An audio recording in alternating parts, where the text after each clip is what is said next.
Okay, so good. -3 and 2. And the type of roots, what kind of vocab words did you use to describe those? Here. Real and rational. Cool. Real and rational. Okay, you didn't have to put both. There's no right or wrong for these openers. It's just like getting a hint at the lesson and reviewing from last time. Oh. Yeah.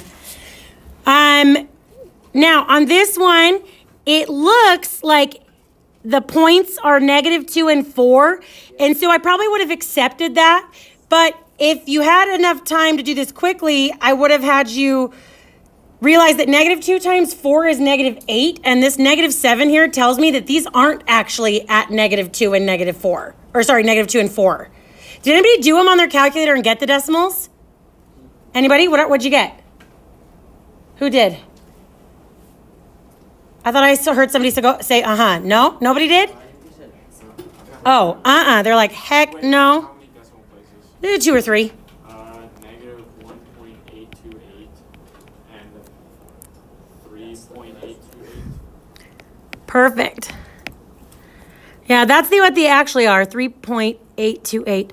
So I probably would have said irrational, but if you had just looked at the graph and not processed the equation and you had done the -2 and the 4, then you would have said rational. Make sure your answer makes sense with what you have in your paper, yeah? Okay. Now, let me ask you that question in a second. What root did you get for this one? Read. 2. Good. Now, I got a problem with that, though, because the fundamental theorem of algebra we talked about last time said that because it's a degree 2, it must have 2 roots. Here. It's a multiplicity of 2. You got it. It happens twice. We know that because it bounces at that x-intercept. So it has a multiplicity of 2, which you'll want to watch the video on that. That one's a longer explanation. And you could say rational or real again. I'm choosing real because it's shorter. And up until today's class, when there's no x-intercepts, I've just been having you write that the roots are imaginary. Now, some people get like sassy with me and they're like, if they're imaginary, then why do we have to do them? Imaginary actually, it doesn't mean that they don't exist. It's actually a type of number. And there's numbers that are graphable numbers and numbers that are not graphable. So actually the definition of a real number is a number I can graph. The definition of an imaginary number is like a number I can't graph. And anyway, we can talk more about that later. And if we ever have time, I can tell you the shady mathematician 1700 story about how imaginary numbers got their name and why they're called that. It's pretty funny to me because I'm a nerd. Okay, but hopefully at the end of the class if we've got time. Because I'm really good at making short stories long. So we'll do it if we've got time. Does anyone have any questions on that? Is that familiar with what we've been working on? Hey, my friends, when I ask you a yes or no question, I don't like being ignored. It's okay if the answer is no, but please don't ignore me. So does this make sense? Is there any questions on this? I need some sort of response. Are we good?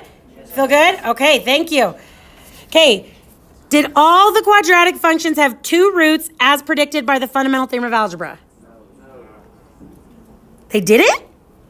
Which one didn't? The imaginary. The imaginary one. Good guess. But we're going to learn today that if I have, this is a really good connection. You hear me? I'm going to go slow because it's so important. This is what we're going to learn today. If I have a polynomial with nice real numbers here, right? But no x-intercepts, so its roots are imaginary, it had to have come in a pair. There had to be 2 of them. And I'll explain why throughout the lesson today. But even the imaginary one, actually, you might guys be able to get it now. Do you guys remember what I is? What's I? Square root of -1. Good. Does anybody remember what I squared is?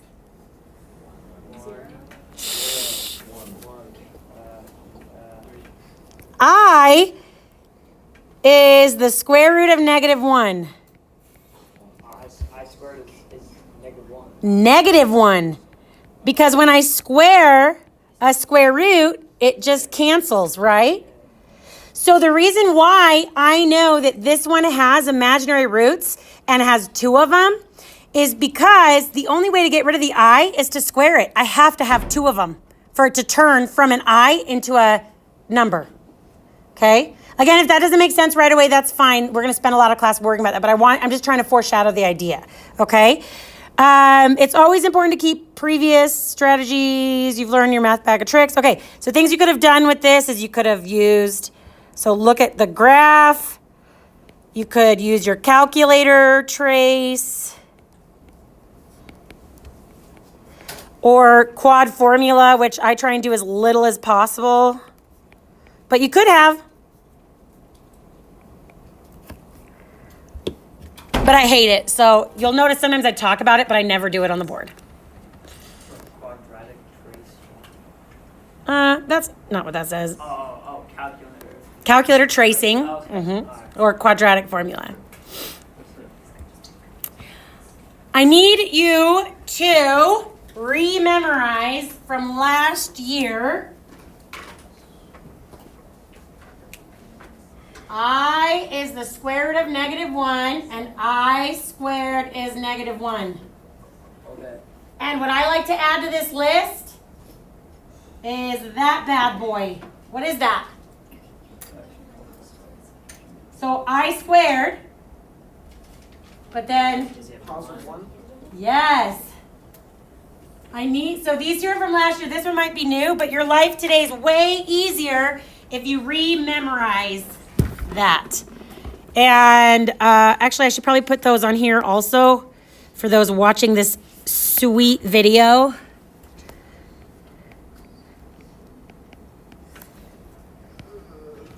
Since there's like 12 people absent today, hopefully there's a lot of you watching this, but this is what I'm talking about. Where your life's a lot easier if you re-memorize those first two and new memorize that third one, okay? So far so good? We did review of some vocab, we made some connections, now we can put it all together. Okay, the